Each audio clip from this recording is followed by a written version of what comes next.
အရင်တော့ကမွေးထုတ်ခဲ့တဲ့အစင်လာပေါ့ရန်နာပေါ်ရဲ့အစင်လာအရင်တော့မွေးထုတ်ခဲ့တာတော့အများကြီးရှိပါဟိုစတဲ့2009ကနေဟိုဒီနောက်ပိုင်းအချိန်ထိပေါ့တက်နိုင်တို့ဒါလူငယ်တဲ့ကနေထွက်လာတာတက်နိုင်တို့ရဲကူတို့လိုင်းပူပူတို့နော်ဒီဟိန်းတီဟာဆိုတို့တော်တော်များပါနော်တခြားအသင်းတွေလည်းရောက်လေရုပ်စင်တွေဖြစ်ကုန်တာပေါ့နော်ဟိုအခုနောက်ပိုင်းလည်းဇော်ရဲထွန်းတို့ဒါဒီဖွဲ့တွေကဒီရန်နာပေါ်လူငယ်တဲ့ကနေပဲတက်သွားတဲ့ဟိုပလီယာတွေပေါ့အခုချိန်ထိလည်းသူတို့ကဟိုကစားတော့မဲ့အသင်းတွေမှာလည်းဟိုတခြားအသင်းတွေမှာလည်းဦးဆောင်ပြီးကစားနေတော့ပေါ့အခုဒီလက်ရှိရန်နာပေါ်ဟိုလူငယ်အသင်းကလည်းဒီရွယ်ချက်နဲ့ပဲသွားတာပဲအကြီးအသင်းအတွက်ကိုဘယ်လို supporting လုပ်ပေးနိုင်မလဲ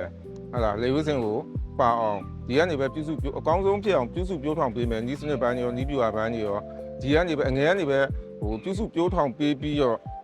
အကြီးအသင်းကနေမှလေဝစ်စင်ဖြစ်အောင်တော့ရည်မှန်းချက်ရှိပါတယ်အခုလက်ရှိက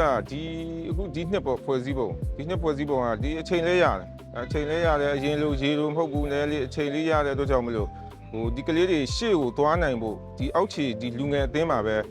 စီကန်းတို့ဟာလားစိတ်ဓာတ်တို့စီယုံမှုတို့ဟာလားဟိုကစားတဲ့နိုင်လူစိတ်တွေအစဒီလူငယ်ဟိုဒီရန်နာပုံအသင်းမှာတော့ဟိုဒါပြုပြင်ပြီးတော့မှအကောင်းဆုံးဖြစ်အောင်ဒါပံ့ပိုးဟိုပြင်ဆင်သွားမှာပေါ့လေ